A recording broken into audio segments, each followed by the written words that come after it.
आज हम लोग कारक पढ़ने वाले हैं। कारक में कारक किसे कहते हैं, कारक के कितने प्रकार के होते हैं, ये सब के बारे में हम लोग जानेंगे। कल भी जब समास वगैरह पढ़िएगा तो उसमें भी कारक का प्रयोग किया जाता है। क्लास 8, 9 में,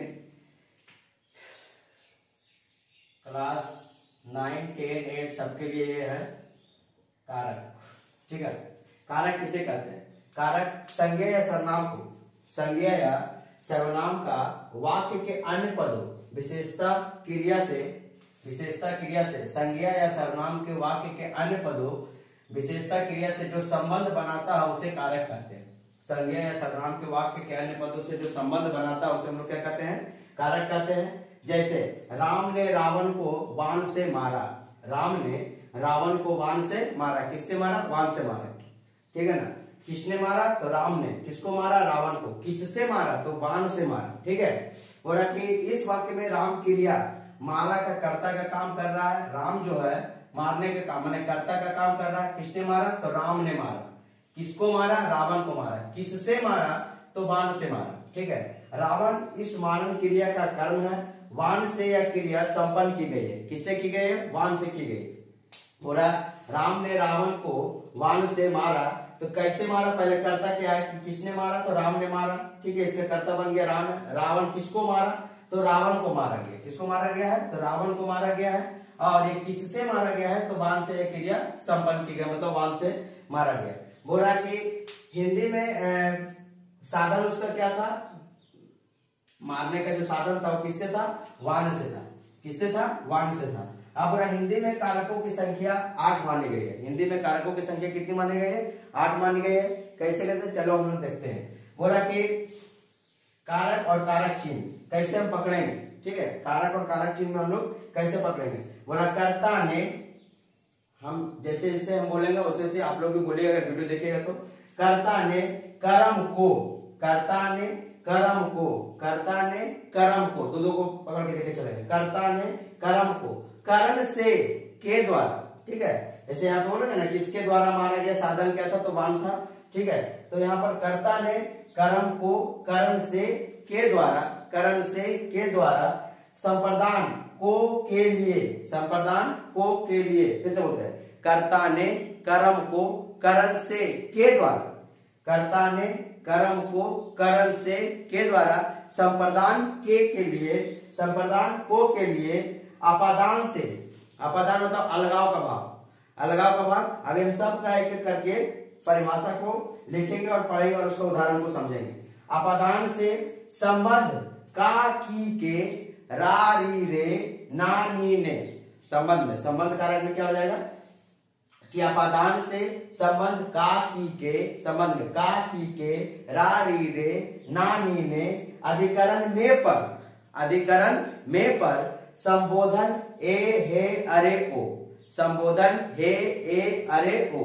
जैसे हे प्रभु मेरा एक काम हो जाए, तो संबोधन करते हैं। अरे लड़का इधर सुनो, हम संबोधन करते हैं जो हमसे छोटे रहते हैं। हाँ, तो एक जैसे हम संबोधन करते हैं, फिर से शुरुआत करते हैं हम लोग कि कारक कितने प्रकार के हैं। तो कारक की संख्या 8 मानी गई है।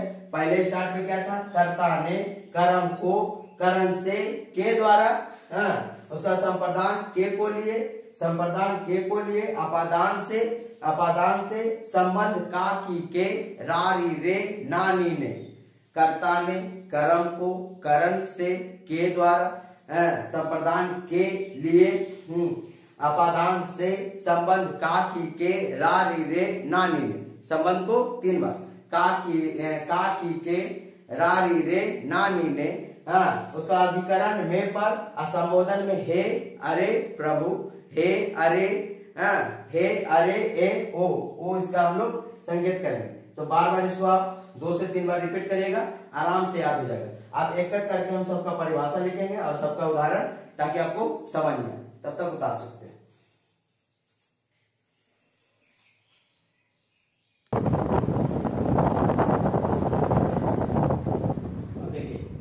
पहले देख लेते हैं हम लोग कारक किसे कहते हैं। कारक के बाद कारक के 8 भेद को हम लोग पढ़े थे यार।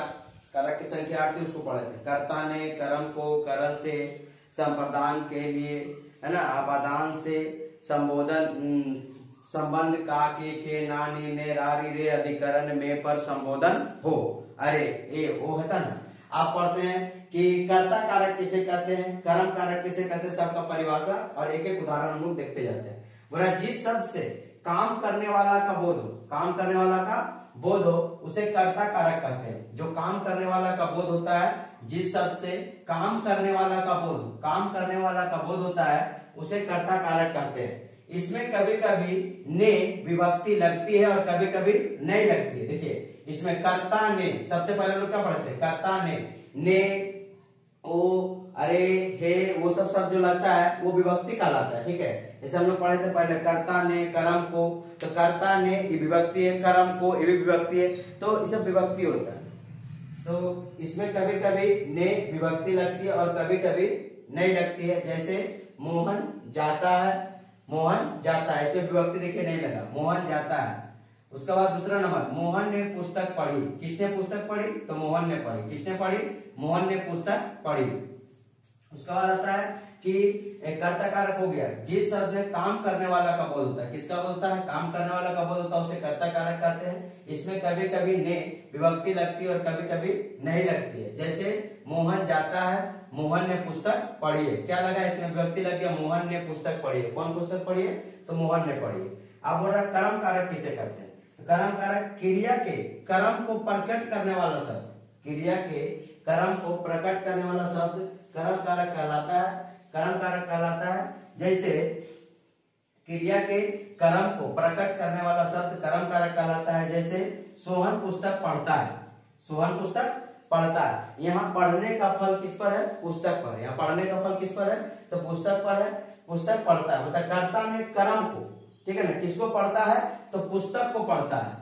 मोहन जो है, सोहन जो है यहाँ पर पढ़ता है, किसको पढ़ता है, तो पुस्तक को पढ़ता है। इसलिए यहाँ पर यह क्या है, कर्म कारक है। कौन कारक है, कर्म कारक है। यहाँ पर एक कौन कारक है, तो कर्म कारक है। लड़के को पुस्तक दो, अगर एक इसका उदाहरण दे सकते हैं कि लड़के को पुस्तक दो, लड़के को पुस्तक दो, लड़के को पुस्तक दो।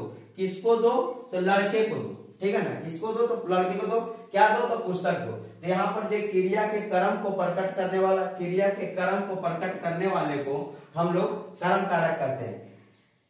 उसका नीचे आते हैं कर्म कारक, जिसके द्वारा काम किया जाता है, जिसके द्वारा काम किया जाता है। जैसे हम शुरुआत में देखते हैं, राम ने रावण को बाण से मारा, राम ने रावण को बाण से मारा। किससे मारा, तो बाण से मारा, ठीक है। तो जिसके द्वारा काम किया जाता है उसे कर्म कारक कहते हैं, जिसके द्वारा काम किया जाता है उसे कर्म कारक कहते हैं। जैसे राम ने बाण से, किससे मारा है, तो बाण से, कर्म कारक, ठीक है ना।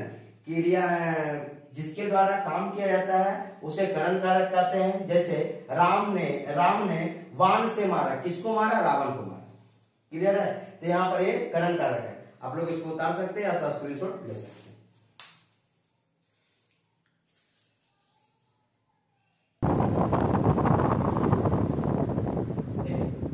अभी तक हम लोग कर्ता ने कर्म को करण से, वो तीनों का परिभाषा और उदाहरण समझ लेते हैं। अब हम लोग संप्रदान कारक को देखते हैं।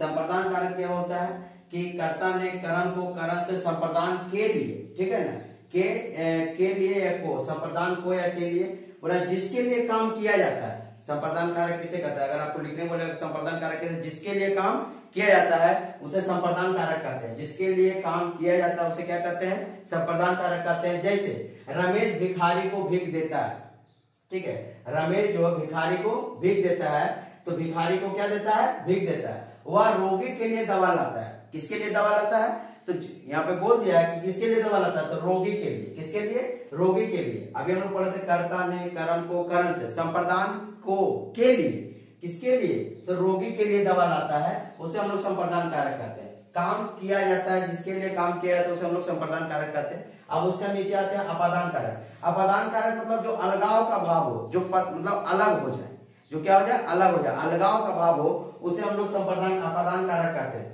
जो अलगाव का भाव होता है उसे हम लोग क्या कहते हैं, अपादान कारक कहते हैं, ठीक है। जैसे मान लीजिए जिससे एक वस्तु का दूसरे वस्तु से अलग होने का बोध हो, एक वस्तु का दूसरे वस्तु से अलग होने का जो बोध होता है उसे अपादान कारक कहते हैं। अलग होने का जो बोध होता है, अगर अपादान कारक किसे कहते हैं, बोलेगा तो हम लोग क्या लिखेंगे कि जिससे एक वस्तु को दूसरे वस्तु से अलग होने का जो बोध होता है उसे अपादान कारक कहते हैं। जैसे पेड़ से पत्ता गिरा, पेड़ से पत्ता गिरा, पेड़ से पत्ता गिर गया मतलब क्या हो गया, अलग हो गया। पेड़ से पत्ता गिरा मतलब क्या हो गया, अलग हो गया। तो यहाँ क्या हो गया, अपादान कारक होता है कि अलगाव का भाव। पेड़ से पत्ता गिरा, यहाँ से अलग का अर्थ में है, ठीक है, यहाँ से जो है अलग के अर्थ में है। उसका नीचे आते हैं संबंध कारक। संबंध कारक किसे कहते हैं, जिसमें एक वस्तु के दूसरी वस्तु से संबंध को दर्शाता है, संबंध को मालूम हो, उसे हम लोग संबंध कारक कहते हैं। एक वस्तु का दूसरे वस्तु से संबंध मालूम हो, एक वस्तु से दूसरे वस्तु का संबंध मालूम हो, उसे हम लोग संबंध कारक कहते हैं। जैसे यह विपिन का गाय है, हम लिख सकते हैं कि यह विपिन का क्या है, गाय है, यह विपिन का गाय है। देखिए किसका गाय है, तो विपिन का गाय है। एक दूसरे से संबंध बन रहा है। ये राम की पुस्तक है, किसकी पुस्तक है, तो राम की, ठीक है। तो पुस्तक और राम में क्या हो रहा है, संबंध बन रहा है, तो ये इसे संबंध कारक कहते हैं। अब हम लोग का दो मतलब बटा है, एक तो अधिकरण एक वो संबोधन, ठीक है। आप इसको उतार सकते हैं या तो स्क्रीनशॉट ले सकते हैं।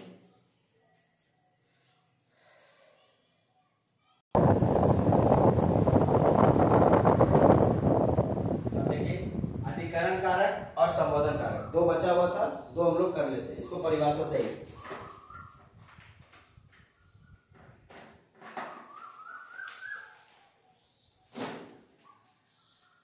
ठीक है।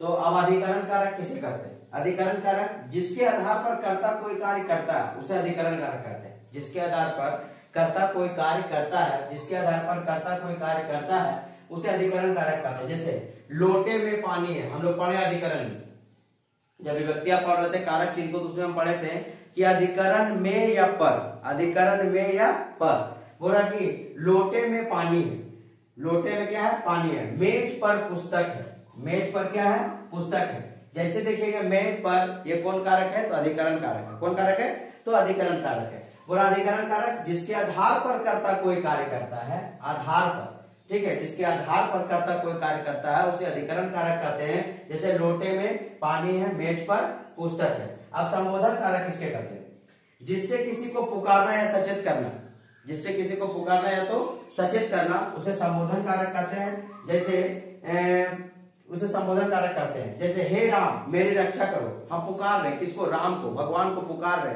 हैं, हे राम, हे प्रभु हमको रक्षा करो।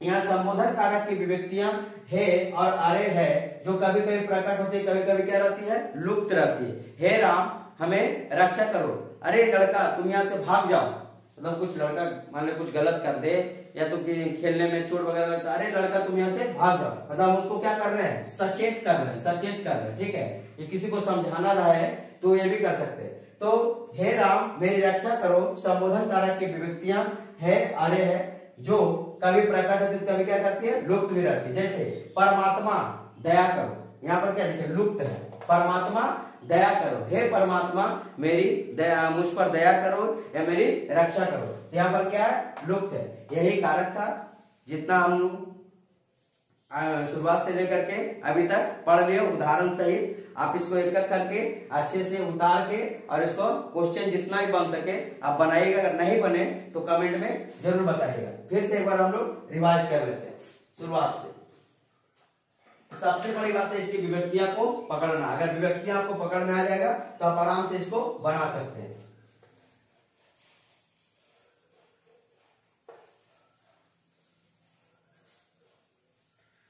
इसकी संख्या कितना है, तो 8 है। यह संज्ञा सर्वनाम की विशेषी को बताता है और इसे हम लोग कारक कहते हैं। जैसे शुरुआत करते हैं हम लोग कि कर्ता ने, इसके आगे विभक्ति को फिर से पढ़ते, कर्ता ने कर्म को करण से या के द्वारा, करण से या के द्वारा संप्रदान के को या के लिए, संप्रदान को या के लिए, अपादान से जिसमें क्या था, विभक्ति अलग होना, अपादान से कर्ता ने कर्म को करण से संप्रदान के को लिए, अपादान से अपा अपादान से संबंध का के की संबंध जो एक दूसरे से संबंध होता है, संबंध का की के रा री रे ना नी ने, ठीक है ना। संबंध का की के रा री रे ना नी ने अधिकरण में पर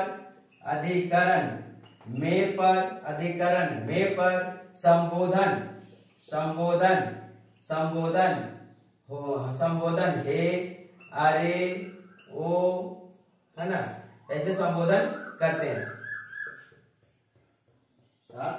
ठीक है ना। कर्ता ने 1 से 2 बार आप बार रिपीट करिएगा, आपको याद हो जाएगा और उदाहरण को देख लीजिएगा तो आपका क्वेश्चन एकदम बनने लगेगा। कर्ता ने कर्म को करण से के द्वारा, कर्ता ने कर्म को करण से के द्वारा संप्रदान को के लिए अपादान से संबंध का की के रा री रे ना नी ने अधिकरण में पर संबोधन हे अरे ओ, ठीक है। आज के लिए इतना रहेगा बस, धन्यवाद।